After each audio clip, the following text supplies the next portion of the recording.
But you're a master stylist. Yes. You're way more than that. That's just what you do for a living. You're originally from Texas. Yes.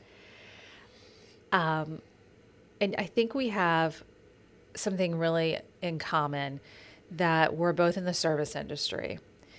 And you've been at it 25, 30 years. 36 years. 36 Yeah. years. I'm at 21 and I'm like, am I going to make it?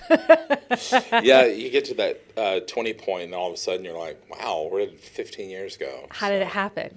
Right. And this podcast was really born out of being in a very intimate seat in people's lives professionally, and watching people as their life unfolds, watch the choices they make, the people that they were becoming. And I noticed it was changing me, right? Really observing how people live their lives, the choices they make, the choices they, and it's been inspiring to me. It's not always, certainly it's not unicorns and rainbows. Absolutely not. See some really tough stuff. But when I was thinking about, sitting down and talking with you, I see people for, a really concentrated amount of time, and then I'm not in their lives as much anymore, as much as I want to be, because it's just not, the transaction closes. Yeah. Some people want me to stay in contact, some people don't, and that's fine. But you see people on a very regular basis. Yeah. So you truly watch people's lives unfold. It's true. And that is part of the gift, is that you get to make that relationship with someone, that it becomes not only transactional, but it becomes a relationship. It's a pretty remarkable thing in what we do as service industry people, to have that close proximity to a person's life, which may have never shared with other people, or certainly have never had that opportunity to do that, to be vulnerable. Yeah. What is it about sitting in a chair in a salon that opens it opens people's mouths? Yeah, in the years having done this, it's the same with most of us, and I think in the Okay. years that I've been doing this, it's a chance to first be heard, and then to be seen, and once you've had that comfort level between the two and that trust, then the rest of it comes out. When years ago, when I went to a leadership training in cosmetology, and the gentleman said something that has stuck with me definitely for the last 25 years. I've been in Richmond 22 years, so it had to have been even long. Well, in fact, our son will be 28 in March, so that would be, 26 years. And he said, a lot of people don't have that opportunity to just sit for a period of time, but also the other part is to be touched. And so in what I do, of course, it's hands-on. I mean, you're either touching their shoulder, of course you're shampooing their hair, and when they have that chance to breathe and to relax, it leaves that opportunity or that space to be open. I guess I never thought about that. So the number one reason studies show that people choose a real estate agent is because of trust. Yes. So you're right. When we come in to have our hair cut, colored, whatever we're doing, we're allowing that person to touch us. Which a lot of times, you said something to me a few weeks ago that really kind of stopped me in my tracks. You were like, sometimes I'm the only person that touches another person. Yeah. That's such a hard thing for me to hear. Yeah, the personal space is it's the one thing we have for ourselves that sometimes we can make sure no one else takes. And it is a taking situation, or a gift or a giving, to say, hey, I trust you, and that allowing that person into that personal space is very important. How do you handle, you put a lot into your clients. How do you hold space for yourself when we come in as clients and we talk about ourselves, and we're never asking about you? How do you handle that? That's something I Yeah, deal with. I'm sure I've told you this story too about a client, and I won't name her, even though she may not hear this. But if even so, back in the earliest part of my career, like really early, 1992 Are we maybe, talking the days of Dallas, Texas? Dallas, Ish. well, actually in Odessa Okay, way first, and back. then Dallas. Yes. She had said, whatever I was going through, I was like sharing, and I was really talking her ear off. And she turned and looked at me and tapped me, and she goes, I'm not really here to listen to your crap. And from that point Yeah. on, I realized that I was invading a person's space to be more open, or just to be, not necessarily in conversation, but just to kind of be present in that moment. And so all these years, I've spent more time listening and conversating that way. So where do I find the space for myself? I think if the person walks away happy and smiles, that's the most gratifying thing in the world. I mean, for them to walk away and have confidence, you can't put a price on that. I don't think you can. When I came to you, oh, how old is Will? 13? Is Will's 13? 15. 15. Oh, okay. So I've been seeing you 15 years. Yes. And I came to you, I obviously, well, not for some people wouldn't know this, I have ringlet hair.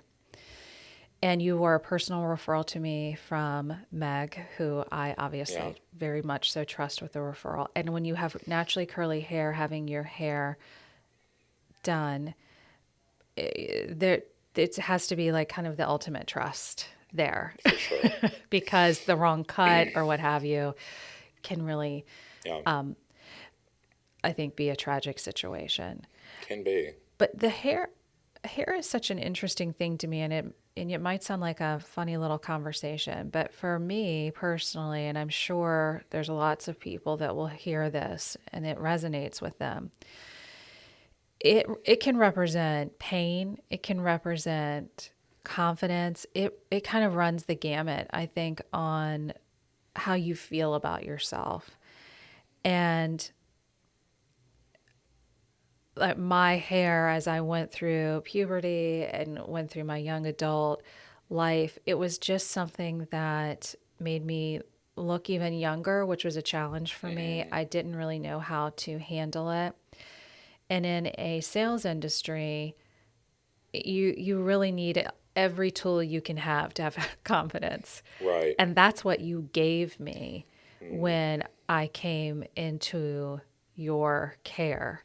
I mean, it truly is coming into someone's, like, I'm like, here I am.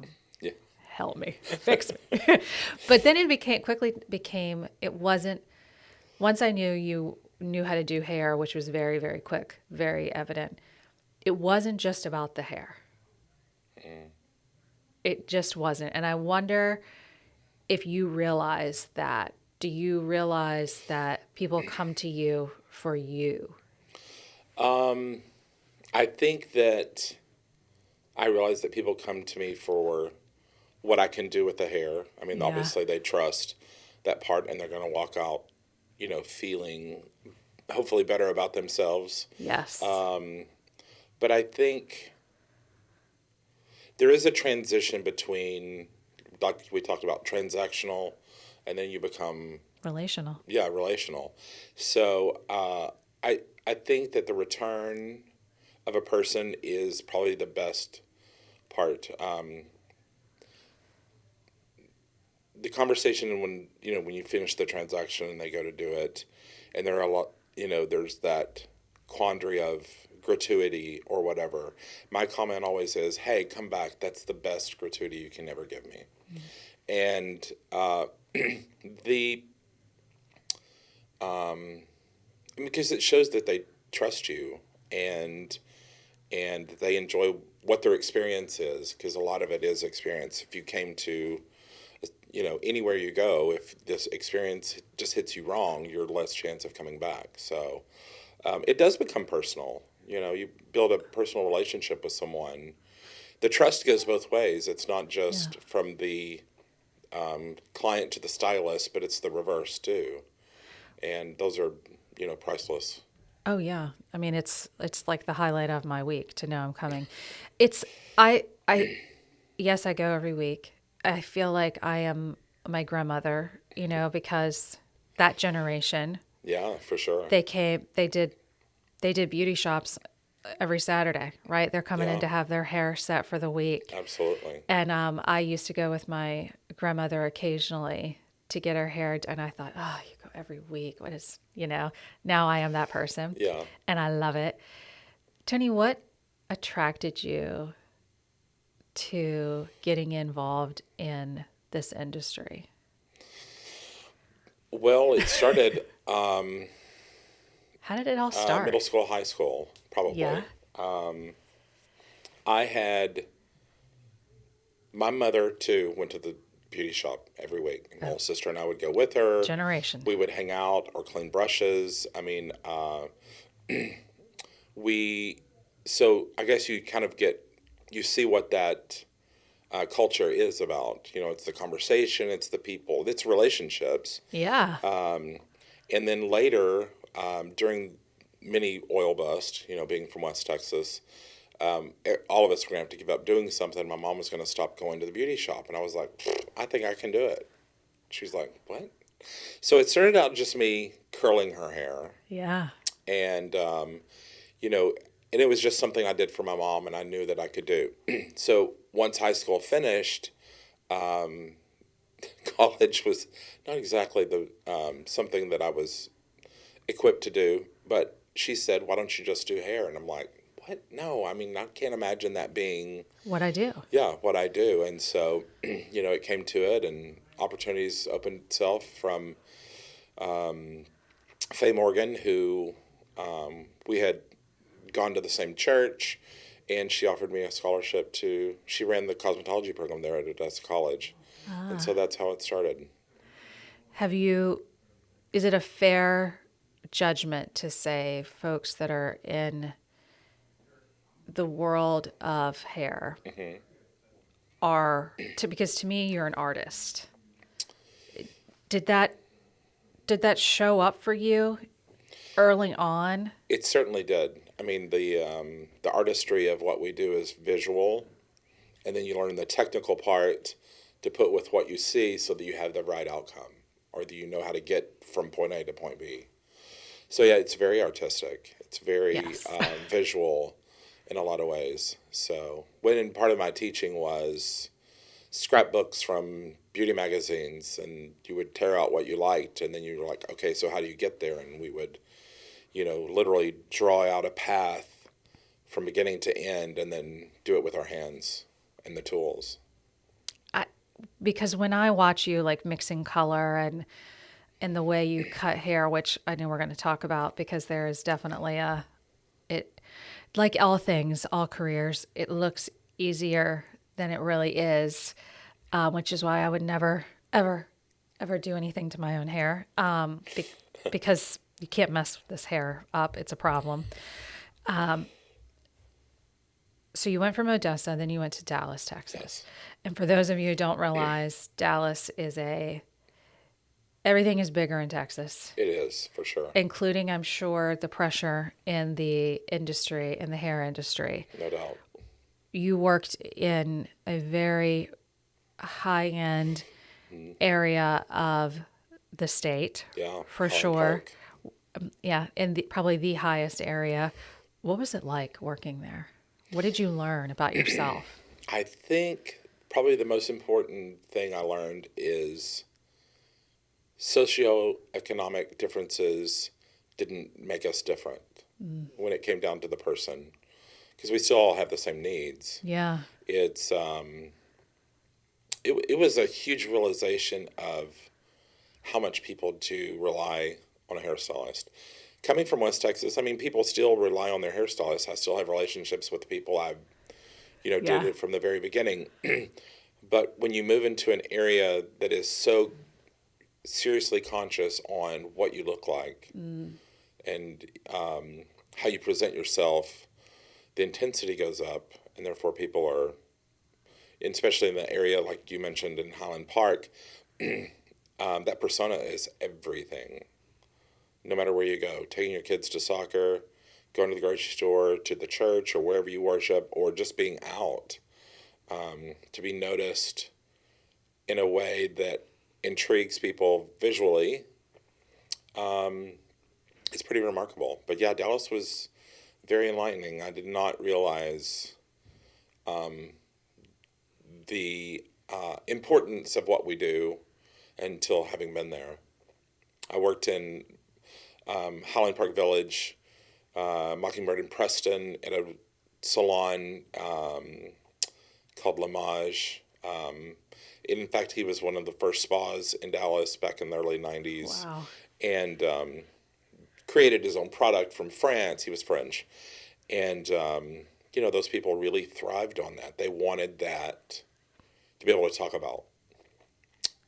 But the people were very interesting, but their issues were no different, or their life situations were really not any different from anything I experienced before, just in a higher priced Right. area. So, yeah, I mean, it was great. Dallas really opened my eyes more to what we could do. Yeah, right. Because I'm sure there's many reasons why that would be the case. There's a bigger, I don't want to put words in your mouth, but the way people present themselves was of more importance to Correct. them, which means when people are willing to invest more in themselves, it does give you the opportunity to explore what else, what other products, what other techniques could you be doing to help them achieve what they're looking to Absolutely. achieve. Absolutely. It was more important to them. It became more expectation, and not only in where they were, but what you could do. Yeah. I don't come from that world. And Nor do I. and it's not a judgment, Oh, right? absolutely not. It's a fact. And I I work in with all price ranges in my career. I work with people. So Yes. I work with people and what they are choosing to buy or sell. That it has nothing to do with price range, it's people. But I think people get really nervous. Other folks, when I'm training in the industry, they get nervous about working with, higher net worth individuals. And they're just the same exact people that you serve no matter the price range. The expectations may be different, but they may not be. Right. And I have just found that we all put our pants on the exact same way. But Correct. but I don't know if that's what you've seen. Oh, definitely. We we may live in different areas, Yeah. but you're right. I mean, we all exist in a world, in a community that is about survival, and in different levels of that. And I think that we put those things upon ourselves to. I think we put certain things in front of us that seem more important than others.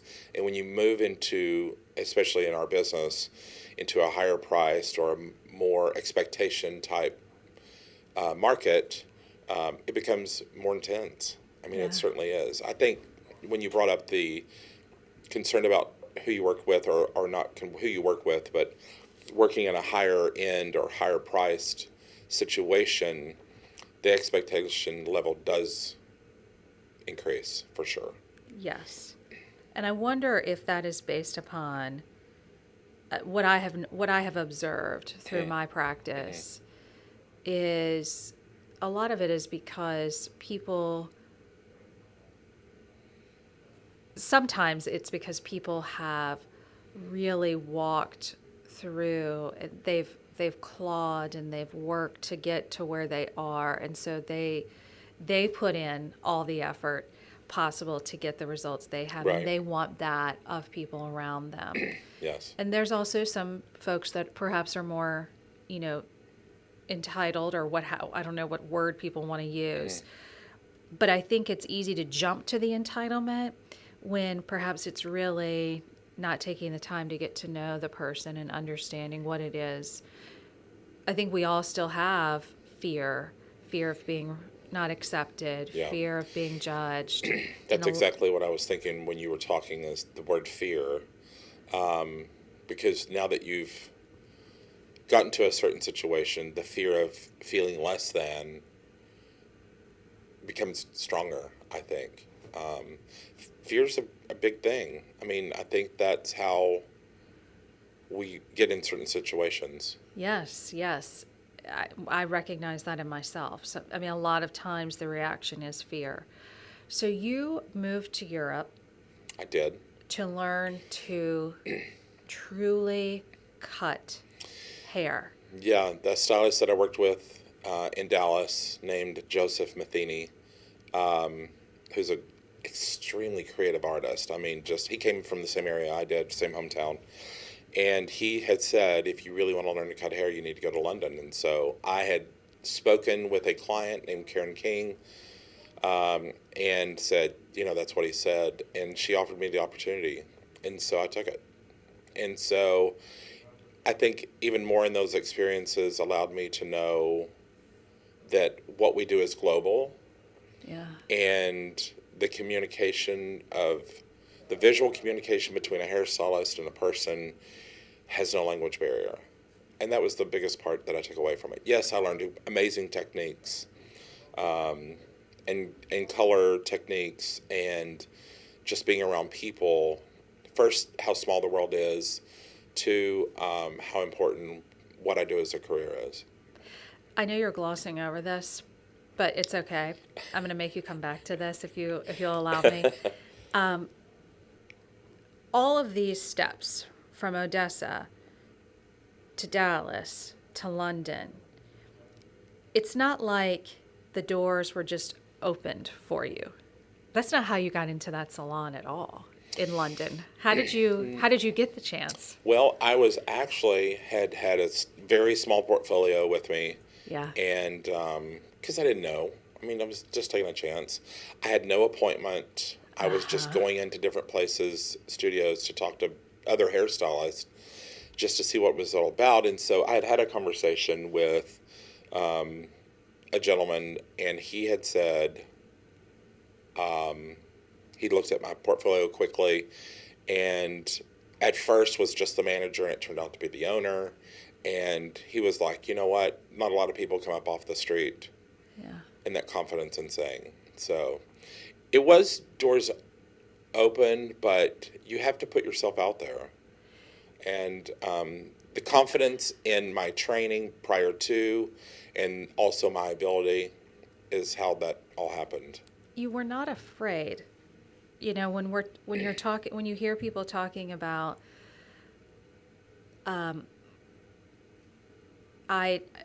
complaining I didn't have the opportunities, or I can't do this, or I won't do this. Right. That is just not the way the world works. You It do is have not. to have you've got to go in and ask for what you want. And that's why I'm so fascinated by people's stories, because it's this common theme that you see with people. It's so easy for us to say, well, they are lucky, they're more talented, they're this, they're that. Yeah. But when you really get to know the story, yes, some of that does weave into that storyline, but oftentimes it's no, I got rejected over and over and over again, and Yeah. I just wouldn't give up. Yeah. And I mean, your story of London could have been a very different story. No doubt. Also, you could still be in, and there would probably be nothing wrong with it. Your life would look very different, but you still could be running a salon in Odessa, Texas. Yes. had you not made different choices. Yeah, totally. I mean, it would have been a whole different, yeah, it would have been a whole different outcome. I mean, in Odessa, I think the opportunity still would have presented itself, Yeah. just from work ethic and, being confident. My tools is what brings me my confidence, and everything outside of that, I didn't have really confidence. So that was like, it was my way to be different. Let's see how. I know. So my tools is what gave me the confidence to be the personified into a different way, because I came from a very low middle class family, hardworking, of course. Not a lot of dreams, lived very minimal, and so my persona as a hairstylist is what gave me the confidence to not be where I came from, but to be what I wanted, where I wanted to go. And yeah, I mean, even when I went to Dallas and worked at Lamage, I did the very same thing. I walked right in there, no Did you? appointment, and said, I want to be a hairstylist with your group, because I'd seen how cool it was. And they were like, okay, well, we should set up not really an audition, but let's see what you can do. Yeah. So I went back to Odessa. My friend Amy, I convinced to go and be my model, and I went in there, and they just sat and watched me. And had I not had that training first, and then True. worked really hard at it to go in there, that would have never happened. But yeah, it was never going to come to me if I didn't step out and say, this is what I want to do. And yet we wait Yes. as people, and yet we wait. And we hope that we'll get noticed. And it is perhaps, and I think that's where a lot of people's frustrations come from, is they don't feel seen.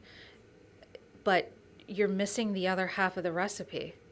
You've got to get in and do the work and, really fine tune your craft. And then you've got to go ask for someone to take a chance on you. Yeah. It's definitely working through that fear of failure. Yes. And Over and over again. Over and over again. I mean, you're right. I mean, it can be on a daily basis. But if you don't put yourself out there, you're never going to learn, or you're never going to get to that next part. Because there is no timeline, I mean, with all of it. It's just putting yourself out there and keep after it. I know. That timeline, when I look back at in my expectations that I've had over the years, sometimes it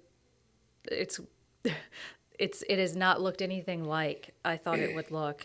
And at the end of, sometimes it's been my fault, and sometimes it's been just I was taken in it on a different path, and that's the journey that we're all on.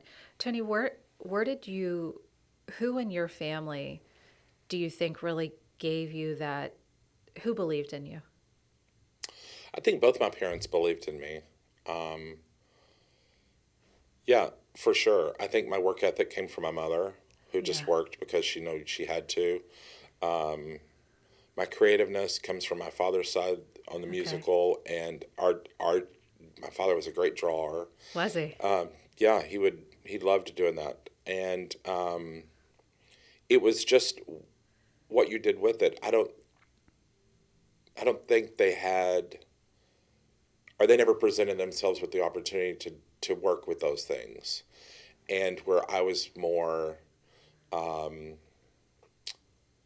curious at, this is what I can do, where can I go from here, and then each step took it. So I would think both my parents had super confidence. My mother was constantly on edge, because when I decided I was going to go to Europe on a whim, Yeah. literally on a whim, I didn't have a passport, and so literally drove all night with my friend Karen King to Houston, Texas, to pick it up, to drive back to Dallas and tell my mom, hey, I'm going to Europe. She's like, what? Why? When she never even liked to fly. Yeah. And so when I made that first call from a train station in Rome, she's like, I cannot believe that you're all the way over there. So, My confidence comes in partly not saying no. Because you're never going to get a yes if you don't keep trying. Yeah. And yeah, I mean, I put myself in the situation and listened to people and took cues and, accepted the opportunity. I guess I lived fearless in a lot of ways, more than I care to talk about. But Yeah, yeah, this is not confessional. This is just right. Whole different setting. I think most of us could say Yeah, I'm really grateful that I did not grow up in the world of cameras on cell phones because I am a truly. human through and through. Yes. And there are things that, that happen and that especially when I was younger, that I'm grateful is not captured Yeah, on film for sure. for sure. That's normal. Yeah, That's normal. And now raising kids in an environment where everything is documented is a totally different podcast that I'm sure I'm not equipped to lead that conversation. My son is only 10. Tony, what about your grandmother? What did she teach you? She's tough. oh boy. My grandmother, Alita June Parkey, was raised in first settlers out in Lovington, New Mexico, and traveled by covered wagon to a whole different area and said, this was it. This is what we have to do. So I think part of that is probably generational. She was a tough cookie. You tell me some. She's, That's my yeah, I've got impression some of great her. stories.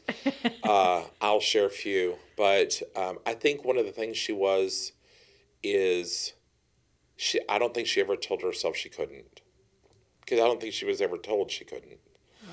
Coming from a farming family, and she understood. She was very savvy. She was a bookkeeper during the day and a barmaid at night, and had two children, and she lived in an era where you didn't have a choice but to work. No. And no was not a part of her. She was tough, hardcore. And I think that translated to my mother and both my uncle, and that there's nothing gonna be left to you, so you got to work for it. Find a job that you love and you can enjoy most days, and just keep at it. No storybook being painted for you. Oh, No absolutely fairy not. tale. There was no silver lining, for sure. Sometimes I wonder how much of that consuming that sort of fairy tale painting for folks doesn't come at a cost. Because it I'm not saying life can't be good and life Oh can't be no, great sure. because it can. Yeah. But the only road I know is the road that I have driven and paved myself. And it is definitely work involved. Definitely. But do you think she had a pride in her work? Oh yeah, for sure. She Yeah. was very prideful at what her family had done with very little. I mean, Yes. at a time in the late 1800s, to leave a small town to a no town, and it was you and the land, and you had to make it work. There was no thought of failure. It was just procedure and planting seeds and growing and harvesting and nurturing, and things came from that. I think we've lost a lot of that in a lot of ways through what we see on TV, and the big breaks and the all the things that social media can put in our face as the ultimate success. But the hard work, I mean, if you work hard, you can have things. But if you work hard and take it to the next level, you can have something completely different. And being told no one should ever tell you no. It's always, what can we do different? Or how can I spin this in a way that might work better? Because that creates a lot of self-confidence issues by being told no. When I hear you talk about your grandmother, in the many, many conversations that you and I have had, I see that that thread is very obvious in the way that you work and in the way that you live your life. Do you have balance? Do you believe in balance? I think it's a great word, and I think much like the seesaw on a playground. I mean, it's either going to be one way or the other. It's never going to sit perfectly even. I think the struggle in life is balance. But the other part of that is the fear of letting up even a little bit could totally change everything. So in that way, work always has come first. You and I, if we're not serving people, we're not earning. Oh, totally. Yeah, and that is, I think, it's a gift, and it's a constant kind of weight. Yes. Always reminding us, you need to serve, you need to work. It's really important. This is how you provide for yourself and for your family. Right. And so sometimes, I mean, you and I talk about this a lot, and we're not complaining about it. That's really the truth. When I'm in your salon, this is not you and me saying, woe is me. Correct. It's just a really common theme that we both have in our lives, that there is no safety net. And I wonder how much that plays into the way you and I show up for our clients, because it's everything for us. Yeah, I think when you realize that there is no fallback, Yeah. you do always work your hardest. Yeah. I mean, because like you said, I mean, if you don't work, you don't get paid. And you've shown that to your son. I mean, you've then modeled that yourself, which I think is a gift to give your kids. Yeah, I was concerned that seeing both his mother and I work so hard at what we do, and that he would be the opposite in saying, ugh, I don't want to do it that hard. I don't want to, just work all that, because it doesn't always look fun. No, it does not.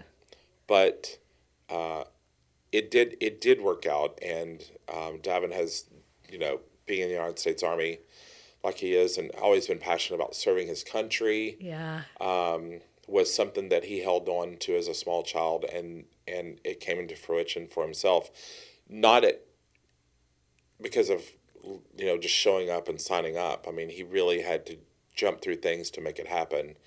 And the one comment, and I've of course saved all the texts that we've ever texted. Yeah. And I said, I'm so proud of you and how hard you work. And the comment he made was, I learned it from the best. Oh, there's no doubt he hasn't learned it from the best. So he just had a baby. Yeah. He has a little girl. How is it like, this is, these are the questions I ask. Obviously, Davin's wife, like, if you were my father-in-law, like, the idea of, like, you being able to do my hair would be so intoxicating. I don't even know what to say. But I get you anyway. Like, how do you think about, like, when you look at, so people are worried when I come into their homes, even as a friend, I'm not there on business. Yeah. How do you think people react with you, knowing you're a master stylist, and they're like, oh, Tony. The first comment usually is, don't look at my hair, or Yes. What would you do differently? Yeah. But honestly, of course I notice people's hair, even, Yes. Wherever we go, You have but an I don't editing ever eye. think about what do I do different. It's just like, oh, well, that's who they are, or that's what works for them. So can we, like, put that out there for people to know, like, you see people as people? Absolutely. Yes. I mean, and yeah, for sure. I mean, because you can only accept a person for what they give to you at face value. And hair is a very important thing. It can totally change everything. And Oh, I oh mean, yes. people, it's interesting to see how people leave the home sometimes, Yes, it you know. is. It is interesting. But pass no judgment. I mean, they're just, like the rest of us, just trying to get done what they do. But it is interesting. Davin's wife, Claudia,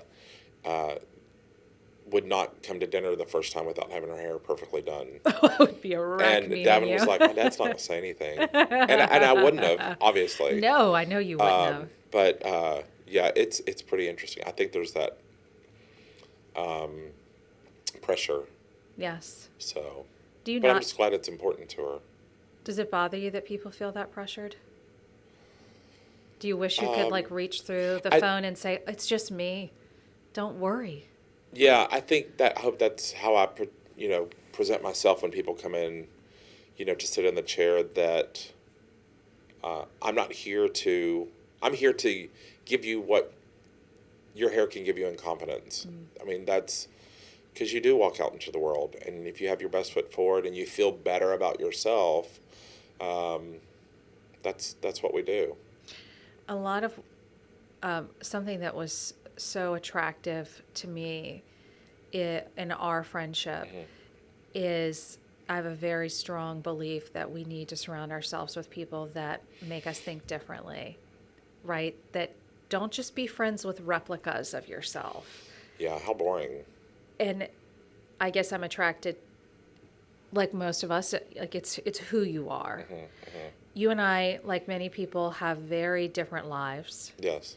You have exposed me to so many different things to think about, friends you have, folks that are doing amazing things in our communities.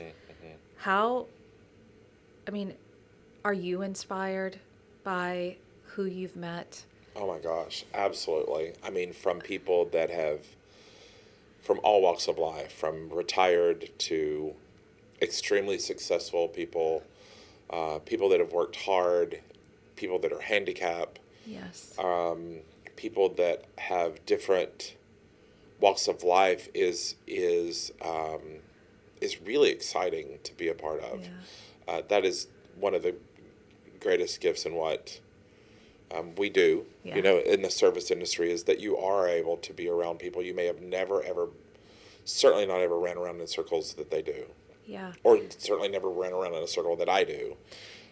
And yet, it gives us really, if we're very intentional about what we do, which I know you are. Yes. I can say this. I can definitely say it because I have lived through many years side by side with you.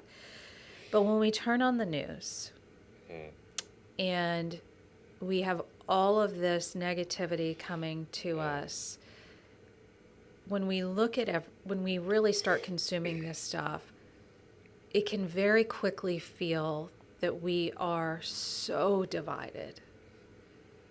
Do you feel that division? Was especially in today's climate, I think that the division is the division in itself, and I think in whether it's politics or religion, is one, the fear of being wrong, or being fooled. But I think you feel that negativity. I try to not avoid necessarily talking about it, No, I because I understand the definitely want risk. to leave them the opportunity to kind of air it out, because maybe they don't have that space to do it at other places. But to be in the studio and that safe place to say whatever you want to do or whatever you want to say is, I think they need that. People need that space to breathe It's and either interesting. completely freak out Yes. or to be, I don't want to talk about it at all. I certainly allow that person to open the conversation. I definitely know before they even come in what that conversation might be. So I've prepared myself to Yes. either have comment Yeah. or just listen. And it's so easy. So I try to remain very neutral Yes. because no one has hired me for my political views, my personal views. And then in what I do for a living, we certainly have the code of ethics. We have many protected classes, as we should. Yes. And all of that is of an extreme importance to me. So there is a lot of conversation that I would just never be involved in. Right. Yet when we jump to politics, which is not something that I enjoy talking about, Yeah. because I enjoy finding ways we have commonalities versus where we have differences. It's interesting that people never ask. I wonder if you've ever seen that. People don't ask what your political views are. They just assume you are aligned with them. There's lots of assumption. Yeah. But I can see past a blurred line between the two. Me too. And some people may think that you're just wishy-washy, or No, I don't. I that strongly disagree with that. Yes. I think that because of the fear of being wrong, or not being right, is why people argue instead of trying to see what we have in common, like you just said.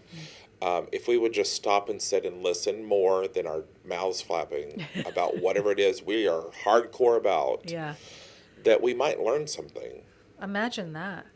If we Imagine just take a that. deep breath and be like, this is my concern, I'm angry, disappointed, concerned about my money, or I'm concerned about my place in this world, we might be able to figure some things out. But I do worry that, from my perspective, Yes. that I may have some rose-colored glasses on. I do recognize that my journey probably gives me a lot of bias. And that is why I want to always remain really curious. That I am not perfect at it. Right. I am not. Sure. But that is why it is so important to me to surround myself with people that see the world from a different perspective. Not because it's their opinions, but because it is a lived experience. Yeah. And that gets more weight with me. What I about totally you? agree. And two, you shouldn't be judging another person's reality.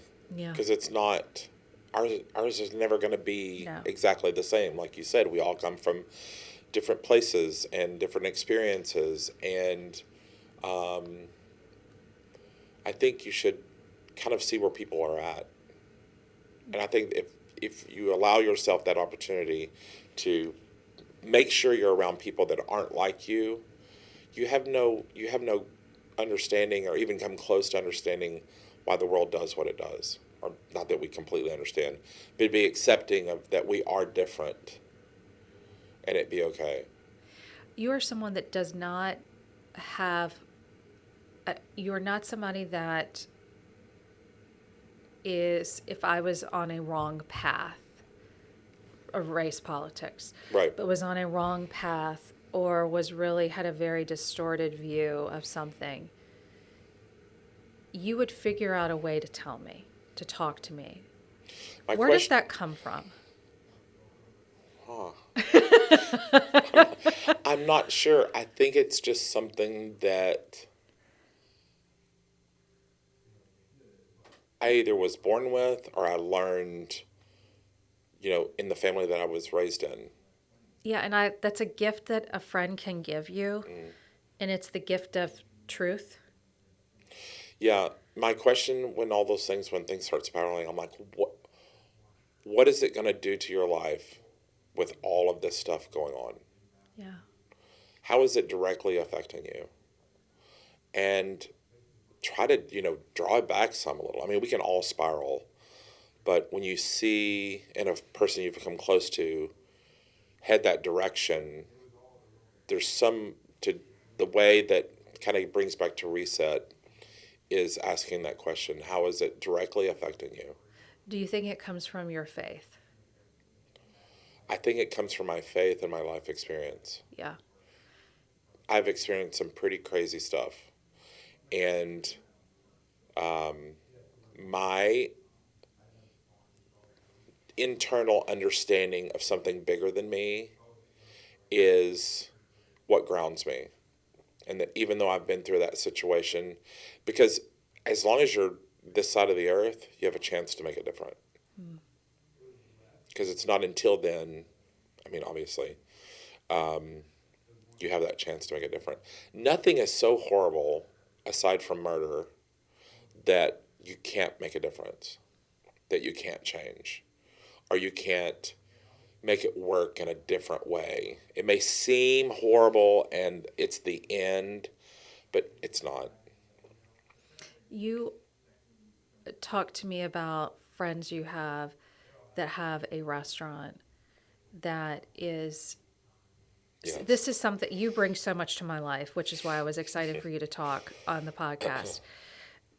You surround yourself with some incredible people, first of all. That I think is something that I think the people universe don't has done realize. that. Yeah. The tribe you keep is real daggone important. So give some people some hope. Like, talk to us about people that are doing some amazing things right here in our own community. Yeah. That we would love to help support. Yeah, for sure. Nafis and Matthew own a place right here in Manchester. Moved Okay. here from Tennessee. Okay. One is in real estate, the other one had been in IT, and felt a desire to be a part of a community to give back to people that didn't have even as much as they did. Yeah. And so they have a restaurant that is on Hall, right there in Manchester, called Field Lion. And they take, on their own account, took part of their profits and put back towards offering free meals to homeless. And the way that they do that is someone will come in and say, hey, can I just get something to eat? They're like, absolutely, here's your menu. Never once said, yeah, if you'll go to the back door, or sorry, we can't help you. They have a menu set aside that they know that they can afford with what they've set for budget to make sure that people come in and at least have a hot meal. When we talk about people getting spiraling, Yes. that we start spiraling, we're mass consuming negativity. It's not that it isn't going on. Right. And I want to be really careful about that, because I know that there are people and communities of people that are certainly facing very real pain and lack of equality. Yeah. I know that is a fact. So Yes. I want to be very careful that I am not Right. tone deaf on that.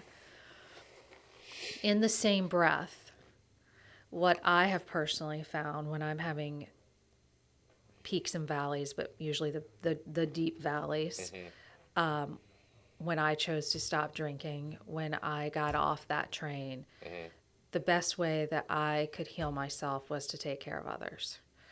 And that's what they're doing. Yes. And surrounding yourself with people that are willing to face the tough conversations, right? Yes.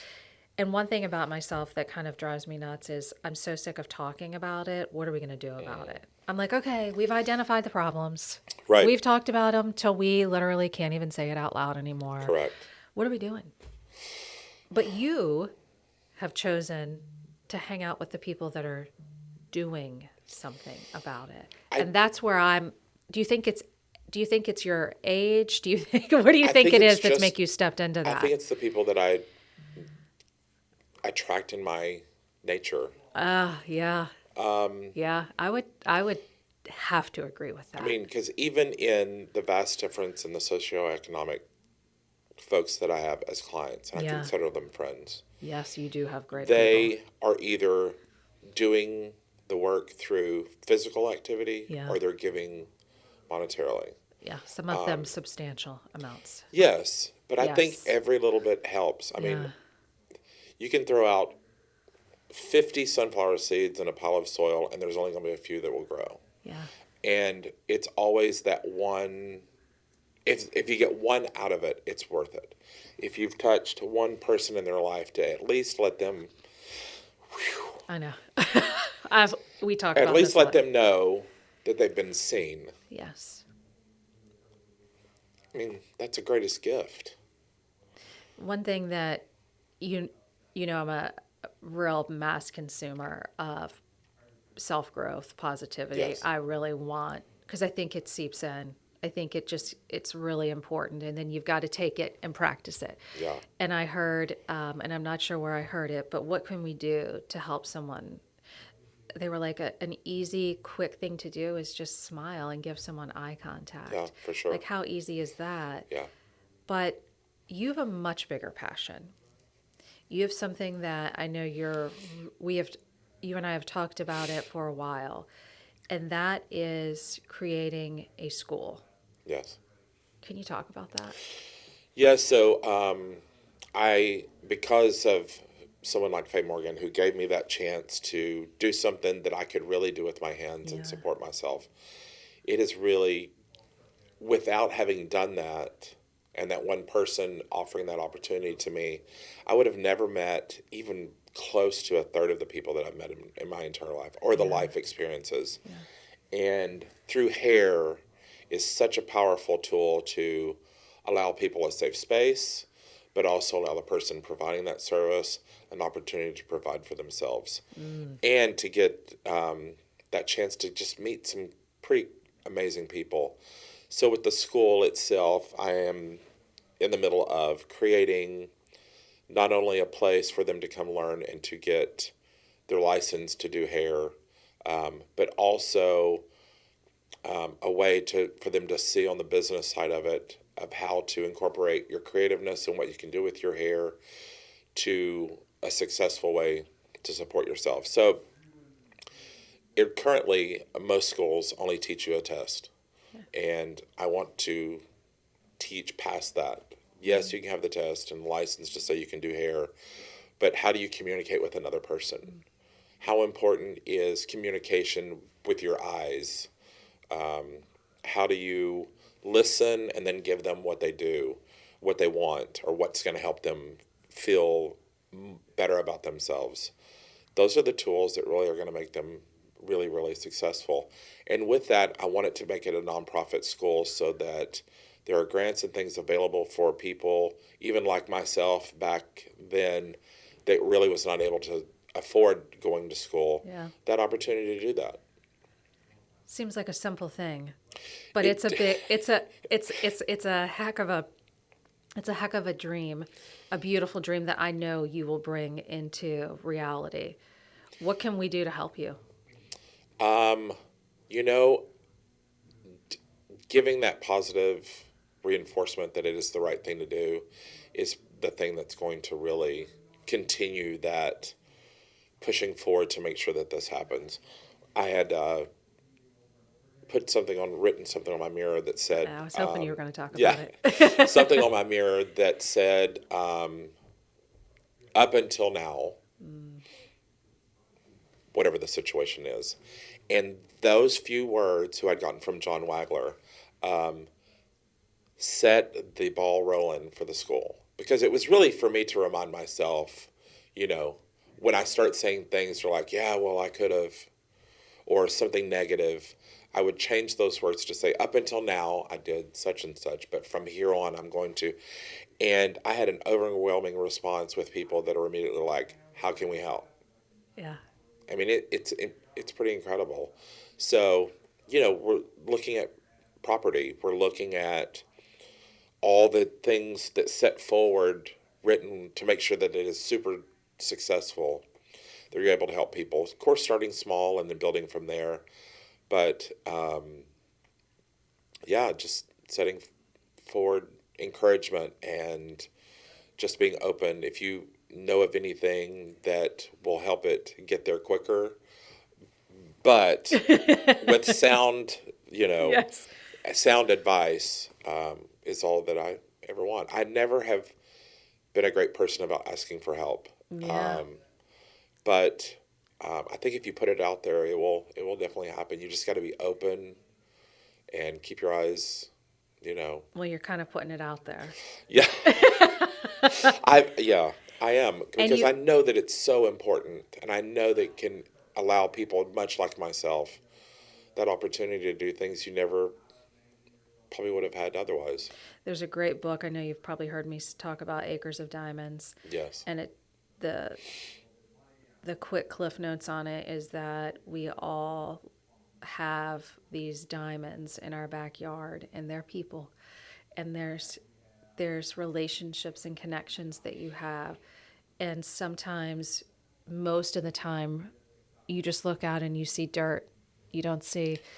But if you take the time to do the thing that is perhaps one of the hardest things, is that is to ask for help, Yes. which is something that most of us struggle with, yet most people respond to. The easiest thing that when I'm training agents is to say, this is what I honestly say to people. I could really use your help. And it's not me trying to use them. Yeah. I'm not going to ask someone that I don't have. I probably take it a little bit too extreme. I'm not saying to do this. I need to make sure there's enough I've put enough deposits in the bank to ask the question.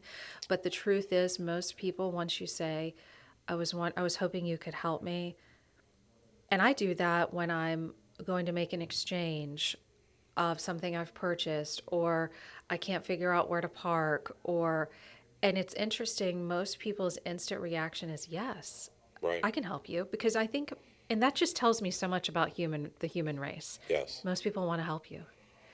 Yet it's like the biggest thing that we have to like admit, well, I need help. I want to do it on my own. But it's such a joke because nothing that I've done is on my own. It's the Correct. people Agreed. that have believed in me and who've said yes and taken a chance on me. So I'm super proud of you for putting it out there, Well, because I think you have never once said to me, not even, I have to I feel like come at you on this, okay. which you're going to Uh-oh. love. You are not driven by money at all. You're not driven by it at all. You're driven by helping people. Am I right? It is true. I Uh mean, huh. I'm driven by money enough to support I myself, know you are. Oh, but yes. I think that offering a service to someone in a way that will project them forward, you can't put a price on that. Yeah. I mean, and like you said, I mean, it costs us nothing to smile and say hello. No, it doesn't. It cost us seconds to say, you know, I see you, Yeah. or that I hear you. That's part of the profession too. I hear what you're saying. I what your thoughts and your feelings are important. Yeah, because I'll bring you photos Hmm. of like, oh, I love this. And then I've got to trust you to say it will work for you. Will work for your face shape, for your skin tone, for the type of hair you have.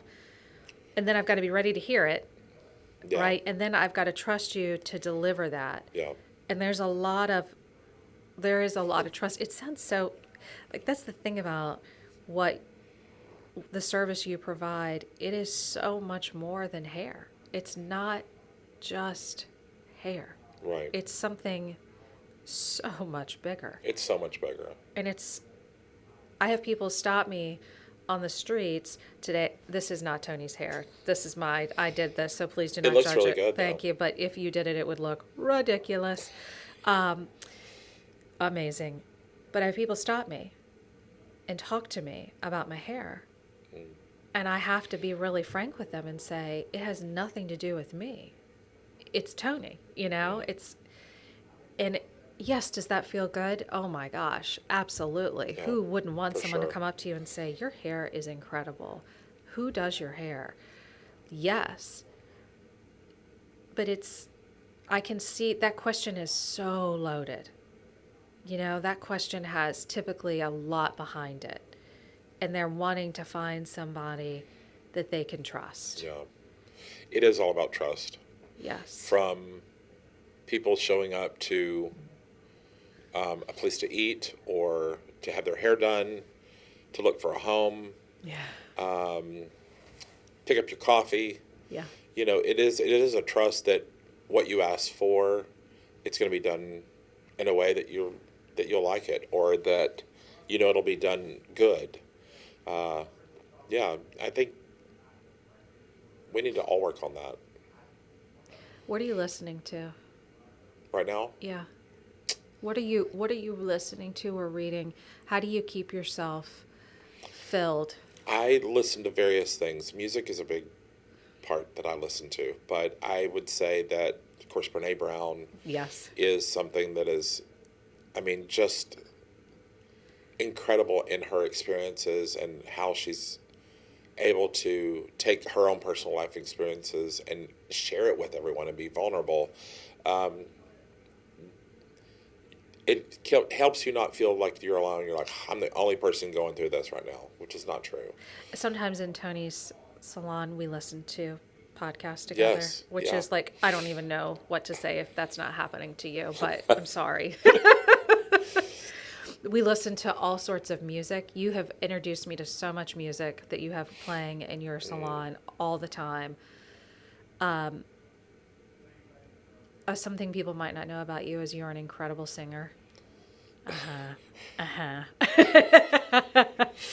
Tony, if you could do anything, if it wasn't what you're doing now, if you could have just waved a magic wand and this is what you are, what would it be? Gosh. I think if I could do anything, it would be to have a safe space for youth to go. I felt confident that was going to come out of your mouth. I think that's such a vulnerable time, and there's so much, even more than when you and I, or more than I grew up, and certainly when you, Yes. the intensity of that space to just go and be is super important. I mean, that escape from crazy life and all these things we assume is so important. Um, I think that would be the most important part. I think that would be wonderful. Would you have benefited from it? Hands down. Yeah. And you and I had shielded lives. Yes. In the fact that we Overprotective didn't have parents. social media, we didn't have, Thank God. we didn't have the, it doesn't mean we had it easier. It was just Sure. very, very different. And I wonder how much, when I get really caught up in my day to day, it's really easy to forget about protecting this human that's in my care, who's in my charge, and making sure he is in a space that is a place of growth, not tearing him down. Yeah. And I know that there is a lot of pain and a lot. I mean, the conversations and the headlines about the suicide rate among youth, the bullying, the loneliness. Gosh, I think, and I see it in my business, the loneliness in adults. I can't imagine what the loneliness is in the youth. Yeah. I think there's a lot of. I think we've done several things differently. One is protecting them to the point that if they are in a situation, they don't know how to handle it. Two is whatever situation it was, we're afraid to, you know, rough up the waters because it's not the right thing to do because of different things that may offend someone else. Uh, but I think being real with your children is important. Protecting them and letting them know that there are some crazy things going on in the world. To not put yourself in that situation or always be aware of your surroundings. Giving them that thought without making them completely, wigged out about being in public. What do you think youth would benefit from the most? I know when I had the farm, that was definitely Yeah. a conversation that we had. Yeah.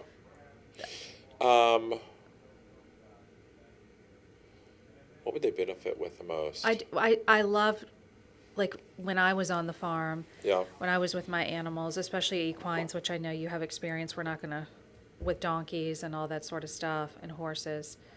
It Sorry. gets, no, we're going to, it gets, there's a different level of calm that people feel.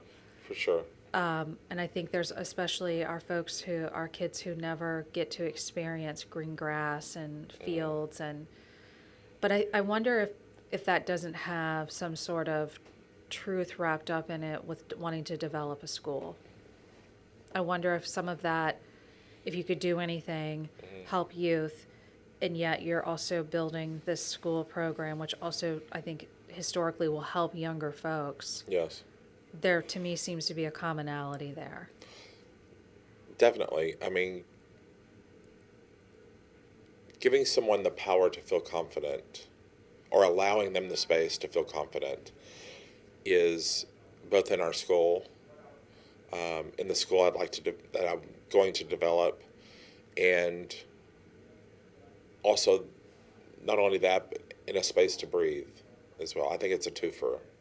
I think allowing them the confidence or giving them a tool to give them confidence and the power of knowing that they can be self supportive or do things for themselves without being super reliant on something else, like whatever that might be. I mean, there's so many vices out there, but also that space to breathe. I think it's vitally important. When you talked about the farm, having that opportunity to provide nourishment for something else gives you importance, but also being out there also gives you that space to breathe and not feel so closed in. I think a lot of inner city kids need that. I think a lot of people, Yeah, adults, need that too. for sure. And that's something you provide in on a micro level. That's something you provide in your I hope that salon becomes a safe every space. day is Yeah, a place to breathe. yeah. I think that's an excellent way to wrap up. Is there anything else you want to talk about? Anything I didn't hit on that surprised you? Um, no, but congrats on your success Oh, and being willing and to you. to do this this new journey of a podcast and bringing people in. I think it's very cool. Thanks for Thank letting me you. be a part of it. Thank you for sitting down and being vulnerable with me. I love it. Thank you, Tony.